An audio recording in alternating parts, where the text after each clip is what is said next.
Hey all, and welcome back to Fuzzy Dutcher Gaming and a new series on the channel looking at taking a Manabond character and taking on some Uber bosses. So for anyone that missed my last video, I've linked a video in the description of a gentleman who posted some information on Reddit in regard to deep delving and a character that he had, because he was basically the highest or the lowest depth delve for this type of character, which is a Mjolner Manabond character.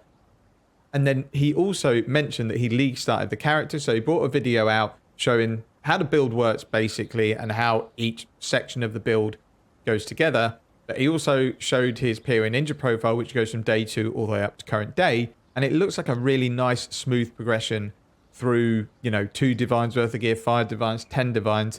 And I am at the moment on this character probably about 5 divines at league start.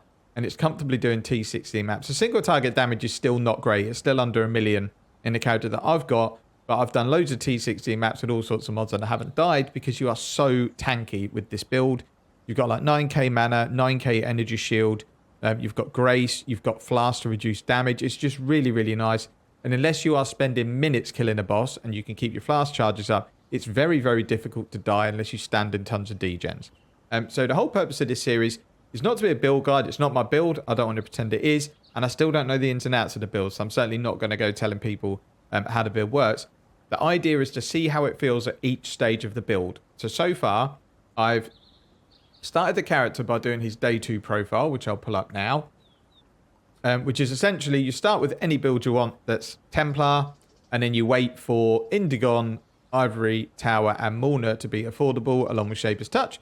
And then you can start the build. Everything else is rare. It is not as simple as just throwing rare stuff on. Every rare item will need to be packed with the stats that you need, which is basically strength, intelligence, mana, some life, some mana regen. I don't think I'm missing anything. Oh, and resistances, because resistances are hard to get. So it's not like you can just pick up items off the ground and idea. You're very unlikely to find what you need. So you either need to be crafting realistically with the essences or harvest, or setting up trade searches to buy the items. So just for testing, I bought the items. If I get through this series and I really like the build, I'll try and figure out the best way to craft them myself, which is realistically going to be a combination of essences and fractured items. And then what I did after that, because that was comfortable, it could do early red maps, mid red maps really comfortably. And then I went onto his day 3 profile, which basically just adds 2 uniques in and a flask.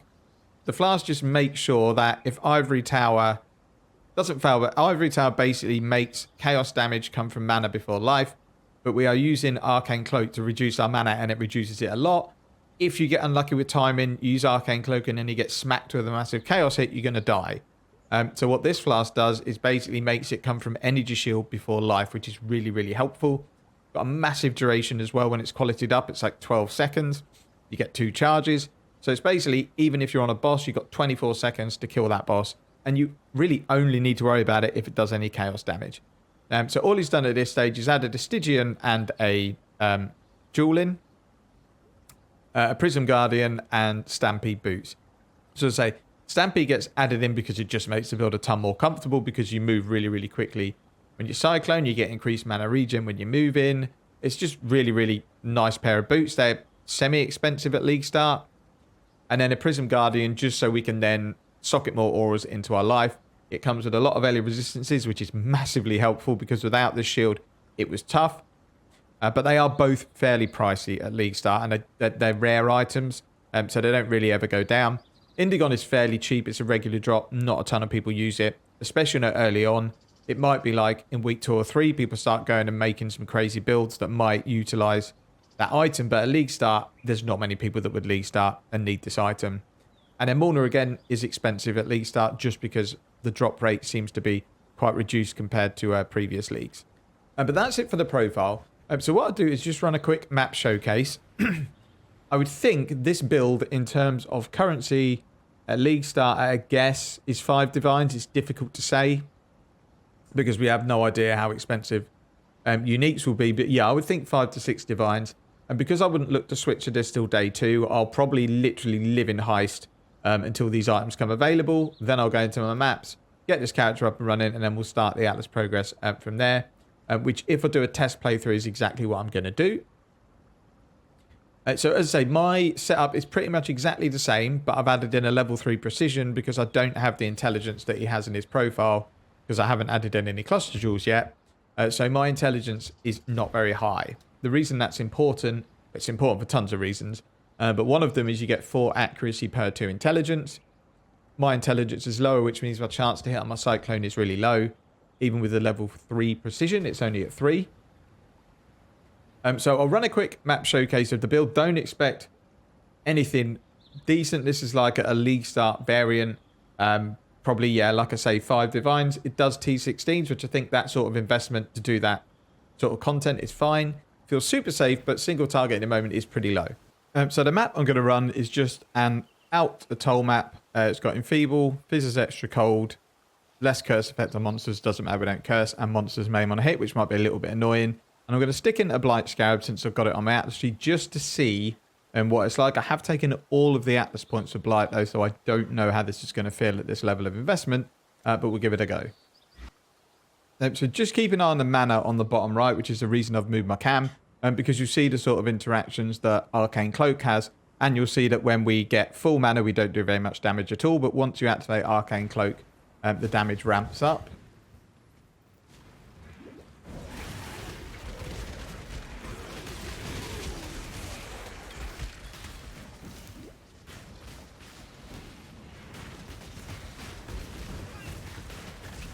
That is going to be... Oh, I thought it was Arcane Buff, but it's not. So you can see, if we don't have our Mana Cloak on, it doesn't do very much damage.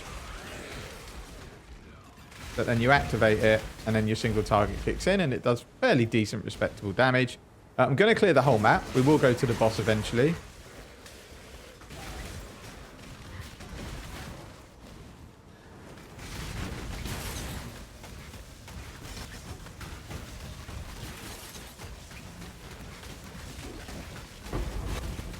So as you can see, when there's some horrible essence monsters, they do take a bit of killing, but it's pretty comfortable. I didn't ever feel like I was at threat of dying. And then once the build gets like pumping way more damage out, then just cast our channeling is probably going to clear most of the map. We don't really need to worry about anything else.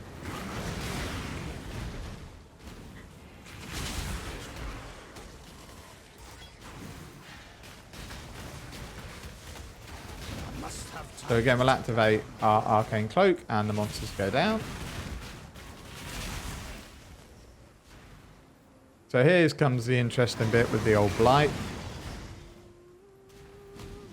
So I'm just going to clear out here first just to make sure there's not any monsters that are going to get in the way and make things even more difficult, because I don't think this Blight encounter is going to be very easy. So I haven't got any anointed jewelry either, so it looks like here is where we need to kind of pay some attention.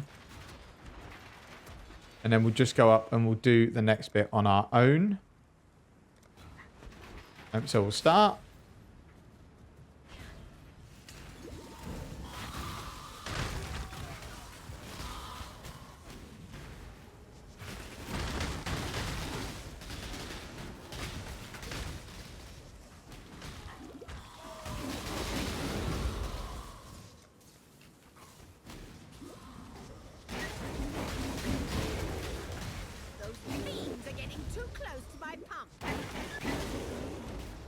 So you see, unless I get the really unlucky scenario that Arcane Cloak goes at the wrong time, we should be good. Oh, I think they're... Oh, no, they're not done.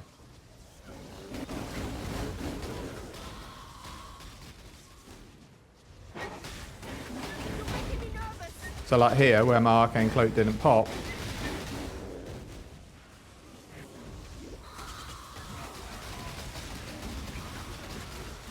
So we'll try and take down these bosses.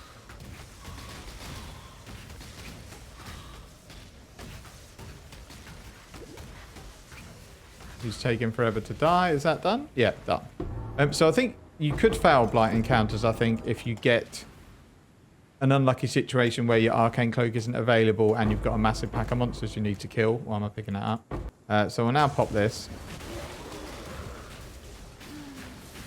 And then we'll go and we'll kill the boss. And then I won't finish the map. We'll just kill the boss and then we'll be done with it.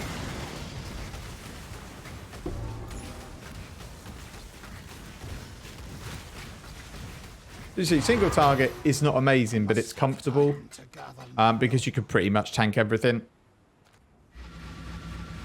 So that was a good demonstration of like a normal map. We did a blight. It's not super quick at the moment because everything I do from here is going to be to increase single target. What I'm also going to do is just run a quick Guardian map. Again, don't expect amazing single target. This is still an early stage of the build, but hopefully it's still super, super comfy and I don't ever feel like I'm going to die. Single target is nowhere near yet. I think I'm probably not even a million. So this boss is going to take a long time, probably longer than these flasks last. So I want to see what it's like when they run out. But this boss, it shouldn't be too bad because I'm pretty sure Phoenix doesn't do any chaos damage. But let's go and we'll run the map and we'll see how we get on. We'll go and do the harvest. Why not? This way, Exile. I'll just do one because I don't need to do it for the purpose of getting currency. I've got tons of harvest currency on this character.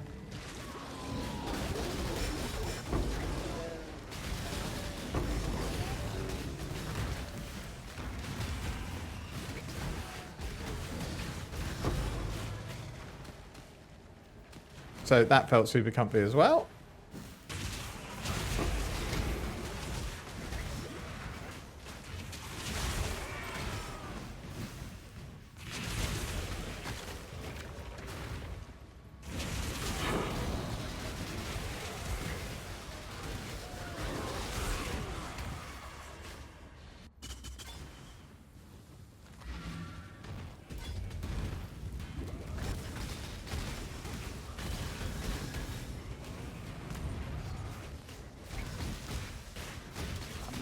Time to gather.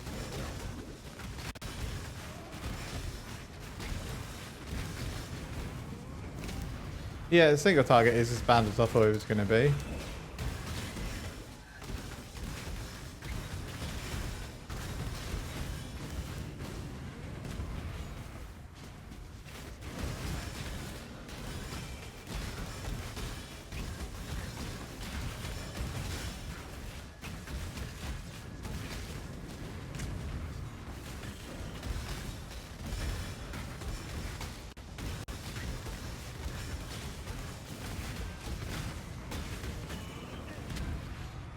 I got hit by that and it didn't kill me.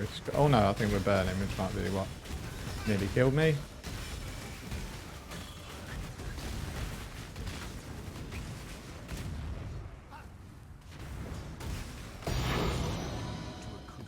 Cool. So it took ages, but it was pretty comfortable. So that kind of wraps up where I've got to at the moment. I've been selling off my Tornado Shot character, but market's quite dead at the moment. So stuff is selling really slow. So I think at the moment I've still got about 50, 60 divines worth of stuff to sell. So far I've sold 8. And I'm going to be using that currency to basically fast track this build because now I know at this stage it's comfortable doing content to make money. I want to now push it to maybe 20, 30 divines and see what it's like. Because in the video, the guy said he did Ubers on like a 30 divine budget.